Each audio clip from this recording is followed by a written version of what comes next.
Λίγα μέτρα μετά το χωριό του Κρουσόνα προς το Σάρχο. Ένας απίστευτος σκουπιδότοπος.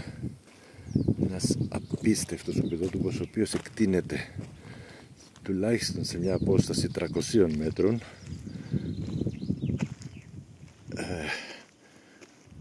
Βάζα, άρα την απαγόρευση βάσει του νόμου 1650 του 86. Ο χώρος αυτός είναι γεμάτος μπάζα, τα οποία πέφτουν μέσα στο δρόμο και έχουν επεκταθεί από κάτω στις γειτονικές καλλιέργειες της ελιάς, όπως βλέπετε.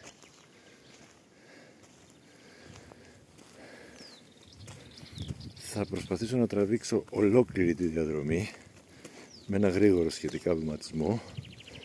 Εδώ υπάρχει νερό, όπως βλέπετε, λάσπη μέσα στο οδόστρωμα.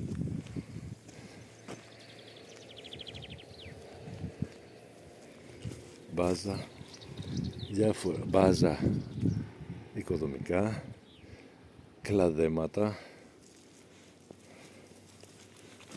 παλέτες, πλαστικά, κουβάδες, βαρέλια πλαστικά, κλαδέματα, μπάζα, κουβάδες, ξανά μπάζα, κεραμίδια,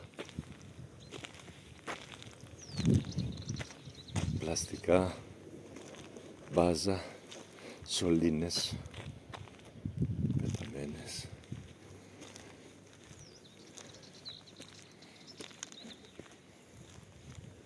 καναπέδες, μπάζα πάλι από κάτω, το χωράφι από την από κάτω μεριά. Όλα τα σκουπίδια ο αέρας τα παίρνει και τα φέρνει στο λιόφυτο του ανθρώπου. Βρίσκεται ακριβώς από κάτω, που έχει την ατυχία μάλλον να βρίσκεται ακριβώς από κάτω. Ένα round-up βλέπουμε εδώ πέρα ανάμεσα στις σωλήνες, μπάζα και κλαδέματα. Μια εικόνα απίστευτης ασχήμιας που φαίνεται να μην προσβάλλει ούτε τους κατοίκους του χωριού αυτού εδώ, αφού μάλλον αυτοί είναι που τα έχουν ξεφορτώσει εδώ.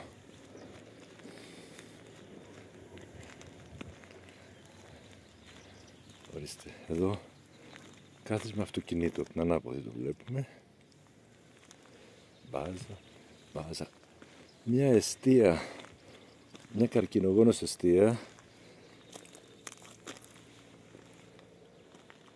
αμοιάντου τσιμέντου, το ελενίτ, όπως βλέπετε εδώ πέρα, σπασμένο ελενίτ, που σημαίνει ότι απελευθερώνει ίνες αμοιάντου, με αποτέλεσμα να με μια λανθάνουσα περίοδο 13 χρόνων να όσοι αναπνέουν τέτοιες ίνες να παθαίνουν καρκίνο των πνευμόνων.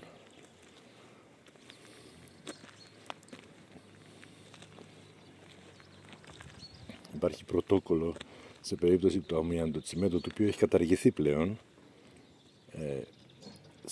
Έσπαγε τότε. Υπάρχει συγκεκριμένο πρωτόκολλο για το πώς θα επισκευάσεις. Με τρίψιμο, με ακριλική βαφή και το καθεξής. Εδώ και με μάσκες βέβαια. Παλέτες, πλαστικά καπάκια από κουβάδες, καναπέδες,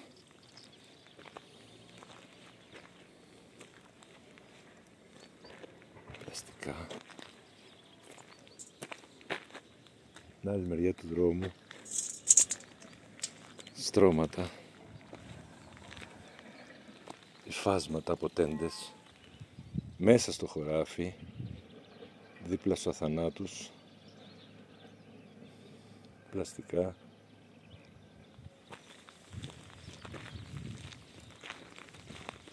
σκουπίδια κάτω από την ελιά, η οποία είναι ανθισμένη και έχει δέσει αρκετό καρπό.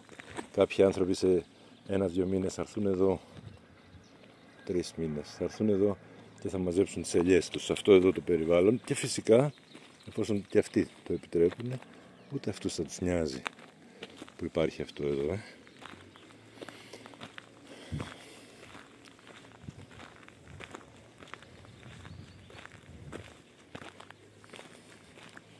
Και όπως βλέπετε συνεχίζεται η αυτή άσχημη κατάσταση. Ακόμα και αν φαίνεται ότι τελειώνει, ο άνεμος παίρνει τα πιο ελαφριά υλικά και τα στέλνει στα χωράφια των άλλων,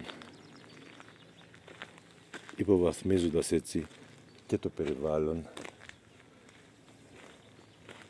και την ποιότητα ζωής των ανθρώπων που περνούν από εδώ. Εμείς είμαστε απλά εκδρομείς.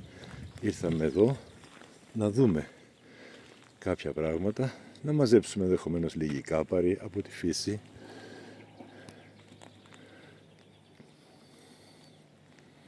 να χαρούμε λίγο την ωραία ηλιόλουστη μέρα σήμερα